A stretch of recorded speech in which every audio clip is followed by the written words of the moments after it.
마가복음 3장 20절부터 30절에 있는 말씀입니다. 마가복음 3장 20절부터 30절. 우리 다 같이 한 목소리로 합독하겠습니다. 시작. 집에 들어가시니 무리가 다시 모임으로 식사할 겨를도 없는지라. 예수의 친족들이 듣고 그를 붙들러 나오니 이는 그가 미쳤다 함이라. 예루살렘에서 내려온 순간들은 그가 바알세불이 그리스도였다 하며 또 귀신의 왕을 힘입어 귀신을 쫓아낸다 하니 예수께서 그들을 불러다가 비유로 말씀하시되 사람이 어찌 사람을 쫓아낼 수 있느냐. 또 만일 나라가 스스로 분쟁하면 그 나라가 설 수 없고 만일 집이 스스로 분쟁하면 그 집이 설 수 없고 만일 사탄이 자기를 거스려 일어나 분쟁하면 설 수 없고 망하느니라. 사람이 먼저 강한 자를 결박하지 않고는 그 강한 자의 집에 들어가 세간을 강탈하지 못하니 결박한 후에야 그 집을 강탈하리라. 내가 진실로 너에게 이르노니 사람의 모든 죄와 모든 모독하는 일은 사심을 얻되 누구든지 성령을 모독하는 자는 영원히 사심을 얻지 못하고 영원한 죄가 되느니라 하시니 이는 그들이 말하기를 더러운 귀신이 들렸다 하니라. 아멘.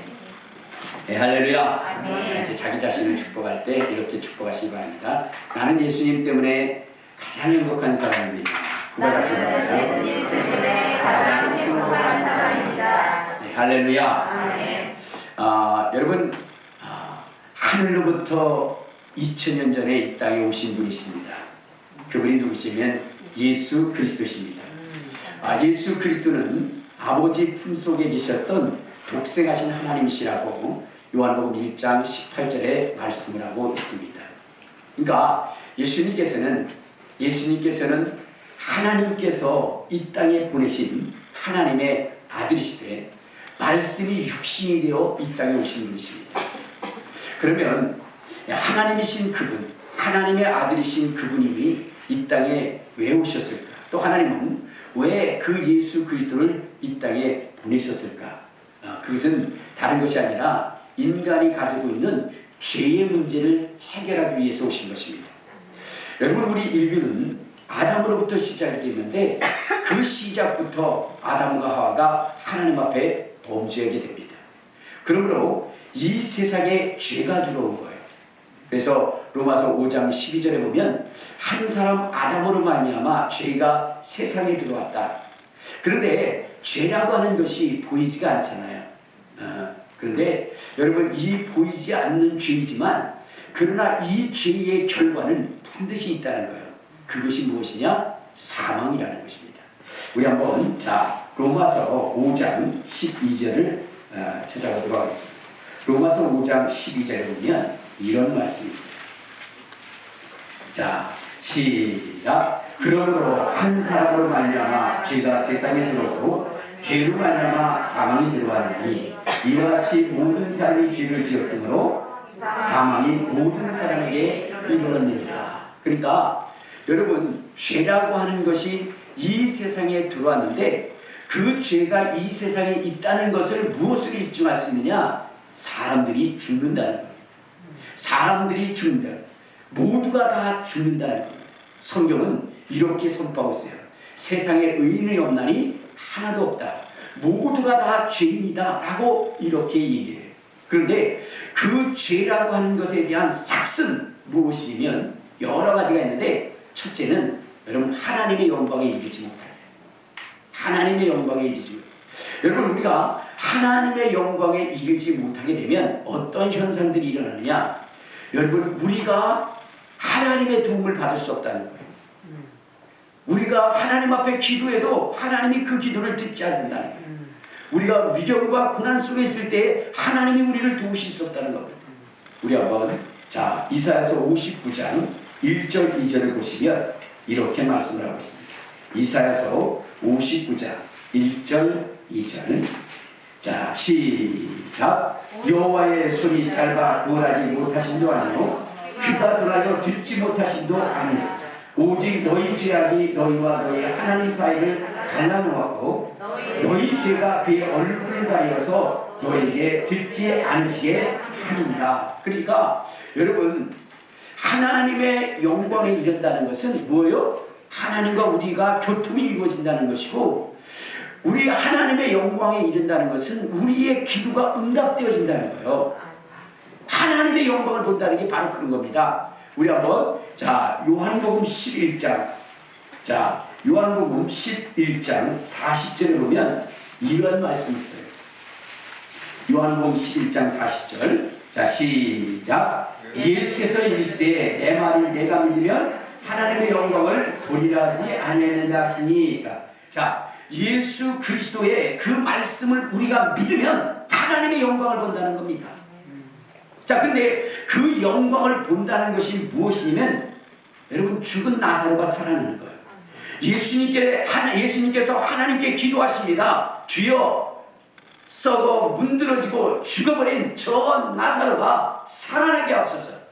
예수님이 그렇게 기도하시니까 하나님께서 그 기도를 들으시고 그 나사로를 살렸어요. 이것은 무엇이냐면, 예수님께서 항상 하나님의 영광을 보고 하나님의 얼굴을 배웠기 때문에 나타나는 현상인 것입니다. 그러니까 여러분, 하나님의 영광에 이른다는 것은 곧 뭐예요? 그분과 우리가 거룩한 교통을 이룬다는 것이고, 우리의 기도가 상달되어지고 응답되어진다는 거예요. 그런데 죄라고 하는 것은 이것을 가로막고 이것을 끊어버리는 거예요. 그래서 더 이상 우리가 부르짖어 기도해도 주님은 귀를 막고 눈을 감으셔서 우리의 그 기도를 듣지 아니하시고 보지 아니하신다는 거예요. 그러니까 죄라고 하는 것이 이처럼 무서운 거예요. 그런데 여기서만 끝나는 것이 아니라, 이 죄라고 하는 것은 우리를 사망에 이르게 한다는 거예요. 우리를 죽게 한다는 것입니다. 영원한 생명에서 끊어지게 한다는 것이고, 그리고 그것뿐만 아니라 여러분, 그 사망의 결과가 영원한 지옥에서 세세토록 고통당한다는 겁니다. 우리 한번 요한계시록 20장을 한번 봅시다. 자, 요한계시록 20장. 인간이 사망에 이르고 나면 어떻게 되냐? 요한계시록 20장 14절. 자, 시작. 사망과 음부도 불못에 들든지 이것은 둘째 사망이고 불못이라. 그러니까 여러분, 우리가 죽으면 육체로부터 벗어날 뿐만 아니라 그 영혼이 지옥에서 불꽃 가운데서 세세토록 고통을 당한다는 것입니다. 요한계시록 20장 10절에 보면, 자, 시작. 또 그들을 미혹하는 마귀가 불과 유황못에 던져지니 거기는 그 짐승과 거짓 선지자로서 세세토록 밤낮 괴로움을 당한다. 그러니까 여러분들, 사망에 의하여 불못에 던져지면 그곳에서 세세토록 고통을 당하는 것이, 그것이 바로 죄가 가져온 결과라는 거예요. 그래서 성경은 우리에게 이렇게 말씀을 하십니다. 너희가 이 세상을 살아감에 있어서 장애자로 살아가는 것이 참 고통스러운 것이죠. 여러분, 우리가 장애인으로 살아가는 것은 너무나 불편하고 힘들고 어려운 일이에요. 그럼에도 불구하고 성경은 우리에게 이렇게 말합니다. 만일 내 오른발이 범죄하게 되거든 찍어버리라. 온전한 발을 가지고 지옥에 던져지는 것보다 여러분, 장애인으로 한 다리가 없이 천국에 들어가는 것이 더 낫다는 거예요. 지옥에 가지 않는 것이 더 낫다는 거예요. 내 눈이, 오른눈이 범죄하거든 뽑아버리라는 거예요.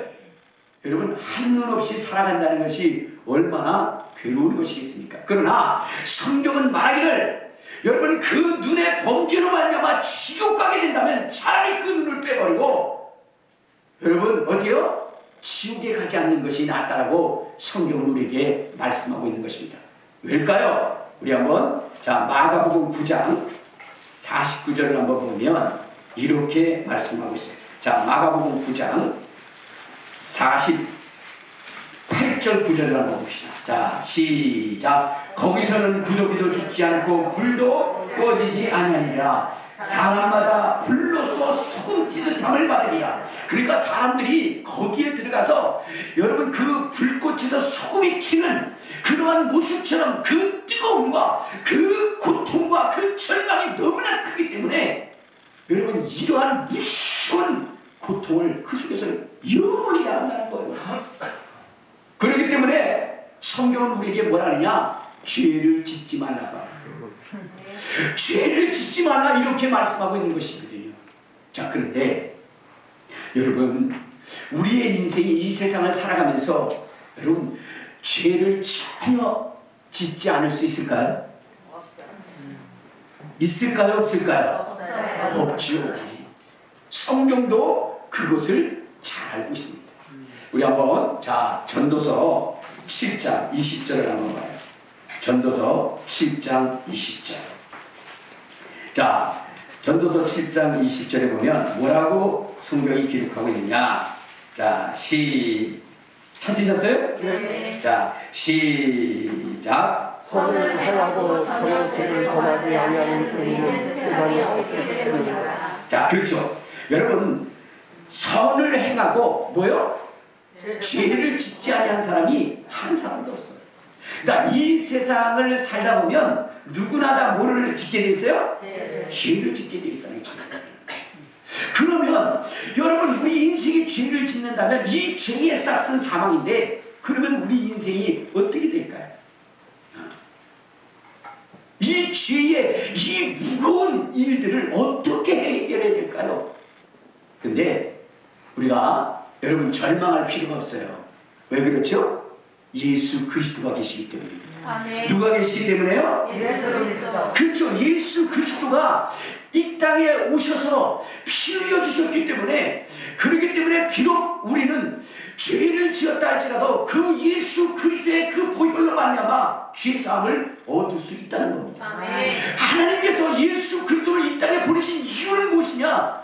우리의 이 온갖 죄들을 대속하기 위해서 보내주셨다는 거예요. 아멘. 우리 한번 자 갈라디아서 1장 4절을 한번 봐요.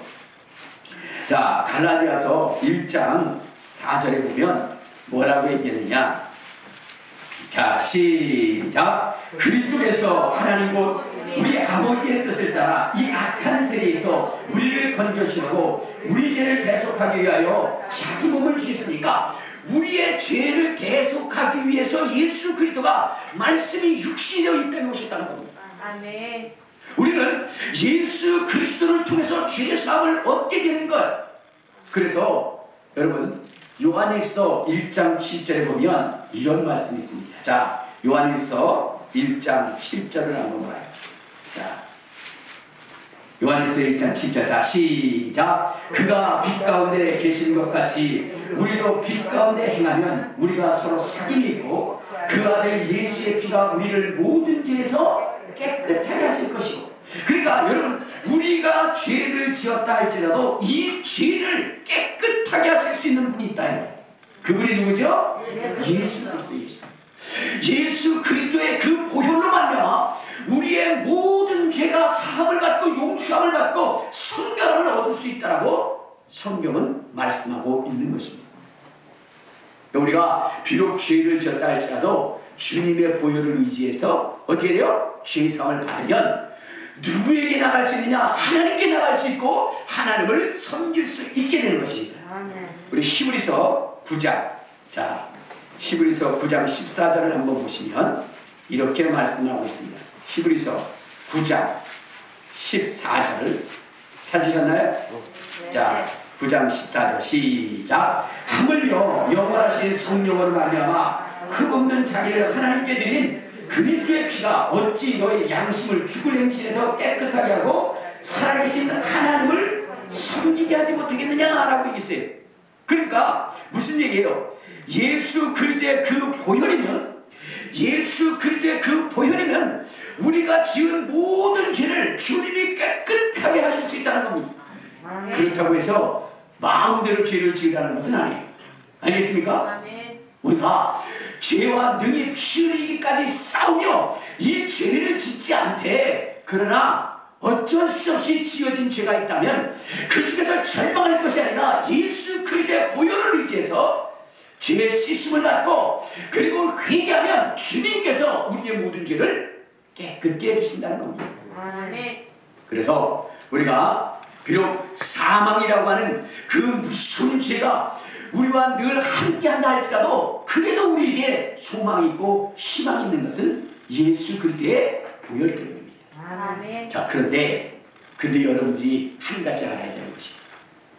무엇이냐면 이 예수님의 보혈로도 이 예수님의 피로도 여러분 살 수 없는 단 한 가지의 죄가 있다는 겁니다. 여러분 아무리 그 보혈로 씻으려고 한다 할지라도 여러분 그 죄를 씻을 수 없는 그 죄가 있다는 거예요. 그것이 무엇이죠? 성령의 회방죄입니다. 성령 회방죄만큼은 여러분 아무리 예수님의 그 보혈로 우리를 씻고 닦으려 하고 회개하려 한다 할지라도 여러분 결코 그 죄를 씻을 수가 없는 것입니다. 그 죄는 금세와 내세에도 용서함을 받을 수 없다는 것입니다. 우리 자 마태복음 12장에 보면 이런 말씀이 있어요. 자 마태복음 12장 31절 32절에 보면 자 시작. 그러므로 내가 너에게 이르노니 사람에 대한 모든 죄와 모독은 사심을 얻되 성령을 모독하는 것은 사심을 얻지 못하겠고 또 누구든지 말로 인자를 거역하면 사심을 얻되 누구든지 말로 성령을 거역하면 이 세상과 오는 세상에서도 사심을 얻지 못하리라. 그러니까 여러분 이 세상의 그 무수한 죄들은 다 예수의 보혈로 사심을 얻고 용서함을 얻을 수 있지만 그러나 성령 회방죄만큼 성령을 회방하는 그 죄만큼은 여러분 금세와 내세에도 여러분 사함을 받지 못한다. 그러므로 오늘 우리가 신앙생활에 있어서 여러분 정말로 여러분들이 신경을 쓰고 여러분들이 집중하고 또 여러분들이 정말로 조심하고 또 조심하고 경계에 경계를 더해야 되는 것은 바로 성령의 회방죄를 짓지 않게 하려고 하는 것입니다. 아멘. 그러므로 여러분 우리는 어떻게 돼요? 절대로 성령 회방죄를 짓지 않기를 바랍니다. 아멘. 주먹 쥐고 나는 성령의 회방죄를 짓지 아니하리라. 세 번만 시작. 나는 성령의 회방죄를 짓지 아니하리라. 나는 성령의 회방죄를 짓지 아니하리라. 나는 성령의 회방죄를 짓지 아니하리라. 할렐루야. 우리는 성령의 회방죄를 짓지 말아야 돼요. 아멘. 자 그러려면 여러분 성령 회방죄가 뭐냐 이거죠. 성령 회방죄가 무엇인지를 여러분들이 자세히 알아야 되는데 성령 회방죄에 대해서 우리 한번 살펴봅시다. 어디냐면 마가복음 3장. 자 마가복음 3장 우리 29절 30절에 보면 이런 말씀이 있어요. 자 시작. 누구든지 성령을 모독하는 자는 영원히 사함을 얻지 못하고 영원한 죄가 되느니라 하시니 이는 그들이 말하기를 더러운 귀신이 들렸다 함이로라. 자 여러분 사람들이 예수님을 뭐가 들렸다고요? 더러운 귀신이 들렸다 이렇게 얘기했어요. 여러분 이것이 성령 회방죄인가요? 아니요. 아니 그랬잖아요. 이게 누구든지 성령을 모독하는 자는 영원히 사심을 얻지 못하고 영원한 죄가 되는데 이는 그들이 말하기를 더러운 귀신이 들렸다. 이게 바로 성령 회방죄라는 거예요. 그렇죠? 아니요. 맞아요. 아니요. 자, 그러니까 여러분들이 지금 이 문맥상으로 보면 분명히 예수님 앞에 귀신이 들렸다 이렇게 얘기하면 이게 성령 회방죄라고 우리가 이거 읽을 수 있어요. 그런데 여러분들 이것을 정확히 아셔야 돼요. 왜냐면 여러분 이건 예수님이 귀신 들렸다 이렇게 얘기하는 것이 성령 회방죄가 아니라 그 이전에 말을 잘 봐야 되는 거예요. 무엇이 성령 회방죄냐? 자, 우리 어디에 보시면 22절을 한번 봐요. 지금 예수님이 설명을 하시는 것은 이걸 얘기하는 거예요. 자, 시작. 예루살렘에서 내려온 서기관들은 그가 바알세불이 집혔다 하며 또 귀신의 왕을 힘입어 귀신을 쫓아낸다 하니 자, 이겁니다. 무슨 얘기냐면 예수님이 지금 성령을 힘입어서 귀신을 쫓아내는 거예요. 그렇죠? 그런데 이것을 뭐냐? 귀신이 하는 것이다. 귀신의 왕이 하는 것이고 바알세불을 힘입어서 하는 것이다. 이렇게 이야기하는 이것이 성령 모독죄라는 거예요. 알겠습니까? 그 얘기를 하는 거예요. 만약에 예수님에 대해서 귀신 들렸다 이렇게 얘기하는 것이 여러분 성령 모독죄가 한다면 지금은 성령 모독죄가 없어요. 왜? 예수님은 하늘나라로 가셨으니까. 그래 안 그래요? 예수님이 하늘나라에 가셨는데 아니 그분한테 지금 귀신 들렸다 이렇게 얘기할 사람이 어디 있어요? 그러면 이 기록은 기록할 필요가 없는 거예요. 그렇죠? 여러분 이 마가복음의 기록이라고 하는 것은 예수님이 승천하신 다음에 그렇죠? 그들이 이제 세상을 떠날 때가 되니까 그때 기록한 거예요. 그러니까 결과적으로 예수님이 떠나시고 난 다음에 20년 30년 지난 다음에 이 복음서들이 기록이 된 것이니까 그렇게 보면 여러분 절대로 성령을 회방할지를 지을 자가 없는 거예요. 예수님에 대해서 귀신 들렸다라고 얘기하면 그게 성령 회방죄라며. 그렇죠? 그런데 왜 이것을 기록했을까? 이것은 지금도 성령을 회방하는 죄가 있기 때문인데 그 성령을 회방하는 것은 성령의 하시는 그 일을 귀신을 의지해서 했다. 이렇게 하면 그것이 바로 성령 회방죄라는 거예요. 아멘. 알겠습니까? 아멘. 여러분 이 시대에 예수님 앞에 여러분 귀신 들렸다 미쳤다 이렇게 한 사람이 부지기수로 많아요. 우리 한번 성경 볼까요? 자 마가복음 3장에 보면 3장 21절에 한번 봐요. 21절에 보면 이렇게 얘기했어요. 자 시작. 예수의 친족들이 듣고 그를 붙들러 나오니 이는 그가 미쳤다는 예수님한테 미쳤다라고 얘기도 했어요. 자 요한복음 자 우리 요한복음 8장 자 요한복음 8장 48절에도 보면 이런 말씀을 하십니다. 자 시작. 유대인이 대답하여 이르되 자 요한복음 8장 48절 시작. 유대인들이 대답하여 이르되 우리가 너를 사마리아 사람이라 또는 귀신 들렸다는 말이 옳지 않느냐. 유대인들이 예수님을 대놓고 뭐라 했어요? 너 귀신 들렸다 이렇게 이야기를 합니다. 근데 왜 귀신이 들렸다 그랬느냐? 왜 들렸다냐? 이 사람들이 성령 회방한 거 아닙니다. 왜냐하면 이들이 예수님이 귀신이 들렸다는 이야기는 52절에 보면 이것 때문에 그런 거예요. 자 시작. 유대인들이 이르되 지금 내가 귀신 들린 줄을 아노라. 아브라함과 선지자들도 죽었거늘 내 말은 사람이 내 말을 지키면 영원히 죽음을 맛보지 아니하리라 이렇게 얘기했다는 거예요. 그러니까 예수님을 향해서 너 귀신 들렸어 이렇게 얘기한 거예요. 이건 성령이 하신 거 아닙니다. 알겠습니까? 네. 그러니까 뭐냐면 이건 성령 모독죄가 아닌 거예요. 자 우리 요한복음 또 10장에도 보면 자 10장에도 자 20절을 봐요. 10장 20절 자 시작. 그 중에 많은 사람이 말하되 그가 귀신 들려 미쳤거늘 어찌하여 그를 만나. 그러니까 여러분 예수님에 대해서 막 귀신 들었다 그 다음에 뭐요? 미쳤다 막 이렇게 얘기하는데 왜? 그 말하는 것이 상식적으로 뭐냐면 납득할 말이 아니라는 거예요. 자 그런데 이것은 뭐냐면 성령 회방죄가 아닌 거예요. 성령 회방죄는 뭐냐? 예수님이 능력을 행하시는 거예요. 귀신을 쫓고 병을 고치고 여러분 이러한 일에 대해서 저거 귀신의 왕을 힘입어서 쫓는 거야. 바알세불을 힘입어서 쫓는 거야. 이렇게 하는 것이 뭐냐? 그것이 성령 회방죄라는 거예요. 이해가 되세요? 네. 우리는 성경대로 믿어야 되는 거예요. 아멘. 성경대로. 왜냐? 여러분 보세요. 예수님이 귀신을 쫓을 때에 누구를 힘입어서 쫓았느냐? 우리 한번 봐요. 자, 마태복음 12장. 자, 마태복음 12장 28절에 보면 이런 말씀을 하십니다. 마태복음 12장 28절. 자, 시작. 그러나 내가 하나님의 성령을 힘입어 귀신을 쫓아내는 것이면 하나님의 나라가 이미 너에게 임하느니라. 그러니까 예수님이 귀신을 쫓아낼 때 누구를 힘입어서 쫓아냈다고요? 성령을 힘입어서. 성령을 힘입어서 쫓아낸 거예요. 근데 그것을 갖다가 뭐요? 바알세불을 힘입어서 쫓아냈고 귀신의 왕을 힘입어서 쫓아냈다고 한다면 그것은 뭐요? 그게 바로 성령 회방죄라는 거예요.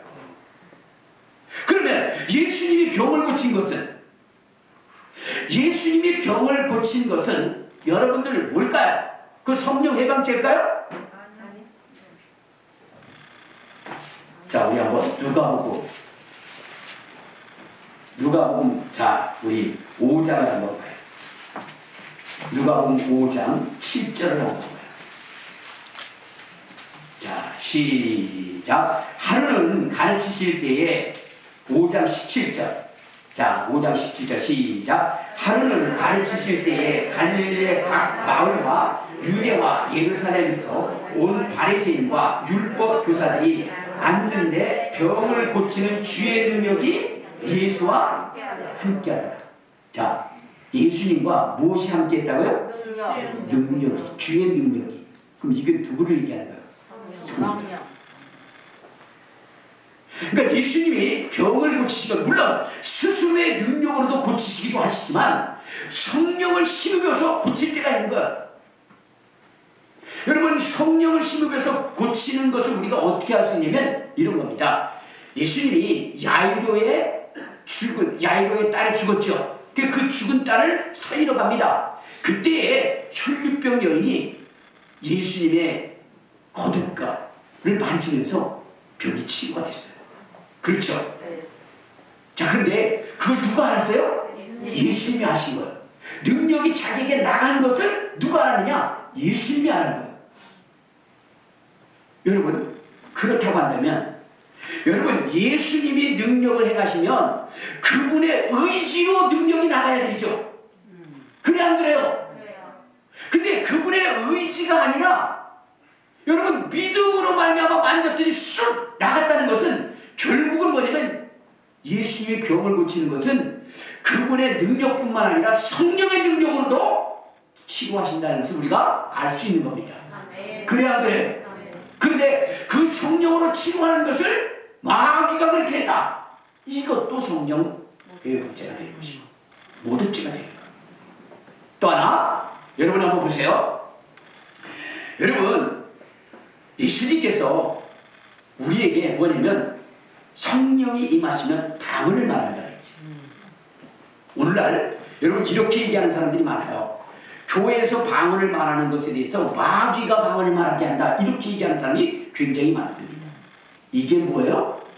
성령 모독죄. 왜냐?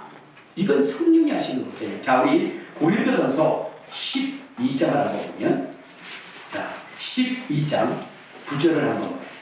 12장 9절.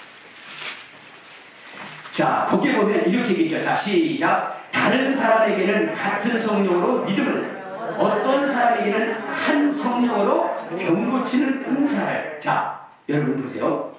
자, 이 병 고치는 은사도 누구예요? 성령이 하신 거죠. 그 다음에 또 10절을 한번 봐요. 자, 시작. 어떤 사람에게는 능력 행함을, 어떤 사람에게는 일어남을, 어떤 사람에게는 영들 분별함을, 다른 사람에게는 각종 방언 말함을, 어떤 사람에게는 방언을 통역하게 하느니 이 모든 일은 같은 한 성령이 하사 그 뜻대로 각 사람에게 나누어 주신 것이다. 이게 누가 하시는 거예요? 성령님이 하시는 거예요. 그러니까 성령님이 하시는 그 역사를, 그것이 바로 마귀가 하고 그것이 귀신이 하고 이렇게 이야기한다면 그것이 뭐예요? 성령의 법칙입니다. 여러분, 믿는 자들에게는 이러한 표적이 있다니 저희가 내 이름으로 귀신을 쫓아내며 새 방언을 말하며 뱀을 집어올리며 무슨 독을 마실지도 해를 받지 않으며 병든 자에게 손 얹어져 나으리라 그랬어요. 여러분, 그런데 이것이 누구에게 나타난다? 우리 사람들에게 나타난다는 거예요. 그러면 여러분, 사람들에게 나타나면 여러분 무엇 때문에 나타나냐? 성령 때문에 나타나는 거예요. 사도행전 1장 8절에 보면 성령이 임하시면 너희가 본능을 받고 예루살렘과 온 유대와 사마리아와 땅끝까지 이르러 내 증인이 되리라. 그러니까 여러분, 성령이 임하시면 능력이 나간다는 거예요. 귀신이 쫓겨나간다는 거예요. 새 방언을 말한다는 것입니다. 여러분, 손을 얹은 적 나간다는 것입니다. 그러니까 이 모든 것들이 성령을 통해서 나타난다는 거예요. 그런데 그것을 마귀 방언이니 귀신의 왕을 힘입어 얘기하는 것이니 이렇게 얘기한다면 그게 뭐예요? 그것이 바로 성령의 법칙. 그러니까 오늘 여러분들이 여러분 신앙생활에 있어서 여러분 우리가 경계하고 또 경계하고 또 우리가 살피고 또 살펴야 되는 것이 뭐냐면 혹여라도 내가 성령 해방죄는 짓지 않는가, 이것을 여러분들이 살펴야 되는 거예요. 물론 병을 고치는 부분에 있어서 마귀 사탄이 하는 경우도 있어요. 그러나 그것을 어떻게 해요? 우리가 이 성경을 통해서 그걸 분별해내야 되는 거예요. 아멘. 그래서 함부로 여러분들 하나님의 사역을 하고 하나님의 역사를 하는 사람들을 어떻게 돼요? 그들을 비판하고 비편하고 또한 회방하고 그렇게 해서는 안 되는 것입니다. 아멘. 성령은 우리 신앙생활에 있어서 너무나 중요하신 분이에요. 여러분 성령님은요, 우리가 저 주님, 다시 오실 주님을 만날 그날까지 우리를 인치시고 우리를 보호하시는 분이십니다. 아멘. 그래서 예수님께서는 성령을 소멸하지 말라, 성령을 근신시키지 말라, 그러면서 성령님을 회방하지 마라 라고 이렇게 우리에게 신실당부하신 것입니다. 아멘. 여러분, 성령을 소멸하거나 성령을 거역하거나 그러면 여러분 금세와 내세에 다시 용서를 받을 수 없다고 성경은 분명히 얘기해요. 자, 우리 한번 성경을 가봅시다. 어디를 보시면요, 자, 히브리서 6장. 자, 히브리서 6장에 보면 이런 말씀이 있어요. 자, 우리 4절부터 한번 봐요. 자, 히브리서 6장 4절 시작. 한 번 비춤을 받고 하늘의 은사를 맛보고 성령에 참여받고 하나님의 선한 말씀과 내세의 능력을 맛보고도 타락한 자들은 다시 새롭게 하여 회개할 수 없나니 이는 그들이 하나님의 아들을 다시 십자가에 못 박아 드러내놓고 욕되게 합니다. 자, 여러분 뭐냐면 성령에 참여 안 받은 사람들, 성령의 은사에 참여 안 된 자들은 어떻게 돼요? 다시 회개할 수가 없다는 거예요. 우리 10장, 자, 우리 히브리서 10장 또 한번 봐요. 29절에도 이렇게 얘기합니다. 자, 29절 시작. 하물며 하나님의 아들을 짓밟고 자기를 거룩하게 한 언약의 피를 부정한 것을 여기고 은혜의 성령을 욕되게 하는 자가 당연히 받을 형벌이 얼마나 무겁겠느냐 너희는 생각하라. 이러한 자들은 어디냐? 하나님이 심판하신다는 거예요. 하나님이 심판하신다. 그래서 31절에 보면 살아계신 하나님의 손에 빠져들어가는 것이 무서울진저. 여러분, 성령의 해방을 통해서 여러분들이 어떻게 돼요? 성령 해방죄를 짓고 나면 그러면 어떻게 되는 거예요? 무서운 겁니다. 그래서 오늘 여러분들은 이 성령의 해방죄를 짓지 않기를 간절히 소원합니다. 아멘. 다른 것은 몰라도 성령 해방죄만큼은 결코 여러분들이 지어서는 안 된다는 겁니다. 아멘. 알겠습니까? 아멘. 제발 부탁드리지만 이것만큼은 여러분 해서는 안 되는 거예요. 여러분, 성령님은요, 우리가 주님의 날에 이르기까지 우리를 보호하시고 우리를 인도하시고 우리를 하나님의 말씀으로 이끄시고 주님의 약속한 것을 우리 속에 이루어져 증거를 얻게 하시고 그리고 우리를 고와 같이 버려두지 않고 우리를 끝까지 지키시고 인도하시는 이가 그분이 누구냐? 그분이 성령이십니다. 아멘. 우리 한번 성경 봅시다. 자, 요한복음 14장. 자, 요한복음 14장 18절에 보면 예수님이 이런 말씀을 하십니다. 14장 18절 시작. 내가 너희를 고와 같이 버려두지 아니하고 너희에게로 오리라. 내가 너희를 고와 같이 버리지 아니하고 너희에게 오리라 라고 말씀하셨는데 이걸 뭐냐면 누구를 얘기하는 것이냐? 우리 한번 16절에 보면 그 얘기입니다. 자, 시작. 내가 아버지께 구하겠으니 그가 또 다른 보혜사를 너희에게 주사 영원토록 너희와 함께 있게 하시니 그는 진리의 영이라. 그러니까 진리의 성령님을 예수님께서 보내주시겠다는 거예요.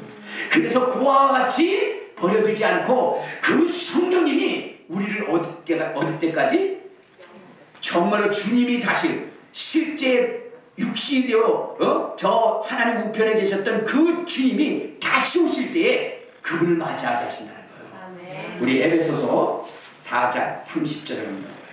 자, 4장 30절. 자, 시작. 하나님의 성령을 근심하게 하지 말라. 그 안에서 너희가 구원의 날까지 힘심을. 그러니까 우리의 구원이 완성될 때까지, 온전히 주님을 만나서 영생할 수 있을 때까지 누가 우리를 지켜주시냐? 성령이 지켜주십니다. 그러므로 그 성령을 어떻게 해요? 근심하게 만들어서도 안 되고 소멸시켜서도 안 되는 것이고요. 그 성령을 모독하는 죄를 지어서도 안 되는 것입니다. 그 성경은 뭐라 했어요? 성령을 소멸치 말며 라는 말씀. 자, 우리 데살로니가 전서 5장. 자, 데살로니가 전서 5장 우리 19절을 보면 그렇게 얘기하죠. 자, 시작. 성령을 소멸하지 말며. 예, 성령을 소멸하지 않아요. 여러분, 성령을 소멸해서도 안 되고요, 성령을 모독해서도 안 되고요, 성령을 거역해서도 안 되는 것입니다. 그 성령님은 우리 신앙생활에서도 굉장히 중요한 역사를 하십니다. 여러분, 예수님께서 믿는 자들에게 이러한 표적이 따르니 저희가 내 이름으로 귀신을 쫓아내며 새 방언을 말하며 무슨 독을 마실 자도 해를 받자며 병든 자에게 손을 쥐어 나으리 하는데, 여러분, 이 역사를 우리의 삶 가운데 이루시게 하시는 분이 누구냐? 그분이 성령님이십니다. 여러분, 우리 인간이요 정말로 안 바뀝니다. 그렇죠? 사람이 본질적으로 안 바뀌어요. 근데 우리가 본질적으로 바뀌지 않으면 어떻게 될까요? 우리는 천국 갈 수 없는 거예요. 근데 우리를 변화시키고 우리를 바꾸시는 이가 있는데, 그분이 누구세요? 그분이 성령이시죠. 저 뭐냐면 진해의 웅천교회에 오성한 목사님이시죠. 근데 그분이 이제 목회를 하시면서 참 그가 아주 넘을 수 없는 산이 있었어요. 그것은 무엇이냐면 다른 것이 아니라 사모님이셨어요. 사모님. 그래서 그는 정말로 자기의 인생의 모든 게 다 좋은데 딱 한 가지, 정말로 잘못한 것이 있다면 사모님과 결혼하고. 왜냐? 목회를 하는데 이 사모님이 어떠시냐? 토요일부터 목사님을 긁기 시작하는 거예요. 그리고 주일 때까지 팍팍 긁어놓는 거예요. 그러면 여러분들, 설교를 준비하고 설교해야 할 그 목사님이 여러분 토요일부터 주일까지 싸우고 제대로 설교의 말씀을 전할 수 있겠습니까? 아니요. 근데 매주 그런다 그래요. 그래서 물어봤대요. 사모님 왜 그러는 거냐고 그랬더니 토요일이 되면 그냥 짜증이 나요. 그냥 화가 난대요. 그래서 목사님이 생각한 거예요. 아, 내가 결혼을 잘못했다. 여러분, 새벽 기도에 사모님을 모시고 나가려고 깨우면 안 일어난대. 죽은 척한대. 그냥 어쩌다가 깨워가지고 교회에 데리고 나가면요, 10분도 기도를 못하시고 5분도 못하시는, 그리고 집으로 가버려요. 그러니까 뭐냐면 목사님이 이 얘기를 하는 거예요. 사모님, 아니 교인 보기도 미안하지 않느냐. 그래도 사모가 돼서 기도를 해야지. 그게 뭐냐, 5분도 안 하고 가는 게 말이나 되냐. 여러분, 그런 거 있잖아요. 핑계 없는 무덤 없다. 그치? 또 뭐해도 무슨 말은 있다는 얘기가 있잖아요. 그런 것처럼 사모님 얘기하시네요. 목사님 그렇게 믿음이 없어? 하나님 다 아셔. 그렇게 구구절절히 얘기해야 돼? 교회 가서 하나님 저 왔어요, 아시죠? 부탁해요, 안녕히 계세요. 그러면 되지. 뭐야? 이렇게 얘기해요. 그 속이 뒤집어져. 근데 어느 날 그렇게 소리를 지르고 그렇게 싸움을 하고 그렇게 해도 바뀌지 않던 이 사모님이 180도가 언제냐? 방언을 받고 나서 사람이 완전히 바뀌어버린 거야. 그래가지고 이 목사님이 자기가 결혼을 다시 한 줄 알았다. 사모님이 180도가 그 여자가 아닌 것 같더라고요. 그것은 자기의 뭐냐면 두 아들도 자녀들도 다 그걸 엄마가 이상하게 바뀌었다. 엄마가 분명히 바뀌었다. 자녀들도 다. 그리고 그 사모님은 그 목사님의 그 목회의 분기점이 돼서 새로운 역사를 이루가는 그 목사님이 너무 충격을 받습니다. 그래서 그의 목회 사역 중에 이 목사님의 기도가 바뀌었어요. 뭐라고 바뀌었느냐? 하나님, 우리 교회에 방언하는 사람 50명이 이렇게 해주세요. 이렇게 기도를 한 거예요. 근데 여러분 그 웅천교회라고 하는 것은 굉장히 유서가 깊고 역사가 깊은 교회입니다. 거기가 바로 주기철 목사님이 신앙생활했던 곳이 어린 시절에. 자, 그런데 120년이라고 하는 세월 속에서 뭐냐면 성도가 몇 명밖에 없냐? 여러분 11명 정도밖에, 10명 정도밖에 없는 그 교회에 2000년에 그러니까 2000년 11월 25일인가요? 그때 그 목사님이 불맥하신 거예요. 자, 그러니 여러분 거기는 부흥하려 할 수도 없는 교회. 그런데 사모님이 성령을 받고 방언을 말하면서 바뀌게 되니까 이 목사님이 생각이 바뀐 거예요. 아, 여기도 부흥할 수 있겠구나. 방언만 받으면 되겠구나. 그래서 50명을 뭐냐면 달라고 기도한 거예요. 근데 놀라운 것이 1년 반이 지나니까 하나님의 역사심이 일어나요. 방언을 받는 사람들이 넘쳐나기 시작하면서 역사가 일어나는데 어느 정도의 역사가 일어났느냐? 여러분, 썩은 이빨이 깨끗한 이빨이 돼요. 웃는 분들이 있어요. 그거 뽑아버리고 임플란트 집을, 그게 말이나 돼? 더 재미나게 해줄게요. 뭐냐면 이빨이 안 나던 이빨이 갑자기 나온 거예요. 목사님, 정 가격이네요. 적당히 하시죠. 더 대단한 걸 말씀드릴게요. 틀니가 자기 이빨이 돼버린 거예요. 목사님 왜 이러세요? 지금 설교를 하자는 거예요, 말자는 거예요. 여러분, 또 소경이 붙고 귀머거리가 듣고 안질뱅이가 일어나면 여러분, 심지어는 어떤 거냐면 권사님이 계셨는데 그 권사님이 독배기가 둘이요. 하나는 뭐냐면 독배기 암통이 둘인데 하나는 교회에서 보는 거, 하나는 어디 가세요? 집에서 보는 거예요. 그 은퇴로 되어 있는 거를 그리고 나서 갖다 놨는데 여러분, 갑자기 이 교회에 있던 이 은퇴 안경이 금태로 바뀐 거예요. 그래서 이거를 뭐냐면 누구냐면은 어디요? 목사님한테 얘기하지 않고 금은방으로 갖고 간 거예요. 그때 순금이라고 그래요. 여러분, 믿어지지 않아. 여러분, 믿어지지 않죠? 자, 여러분, 그 교회에서 기사와 이적이 나타나는 거예요. 여러분, 이가 금이빨로 바뀌는 거예요. 틀니가 뭐로 바뀌어요? 자기 이로 바뀌는 거예요. 안질뱅이가 일어나고 그 다음에 귀머거리가 듣게 되는 거예요.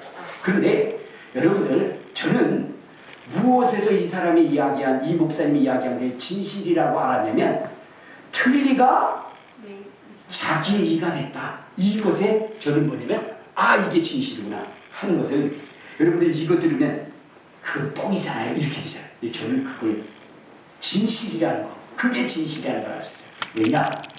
여러분, 다른 것들은요 잘 모를 수 있어요. 근데 틀니는 자기가 만들지 않습니다.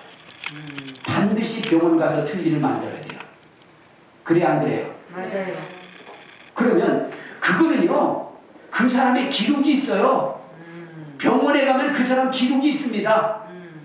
가서 물어보면 금방 들통나요. 거짓말이면 금방 들통날 겁니다. 그래 안 그래요? 그런데 그 금방 들통날 그 거짓말을 목사님이 공사하겠어요? 한번 생각해 보세요. 아니, 틀리한 거 뻔히 알고 동네 사람 다 알고 병원에서 했을 거 아니에요?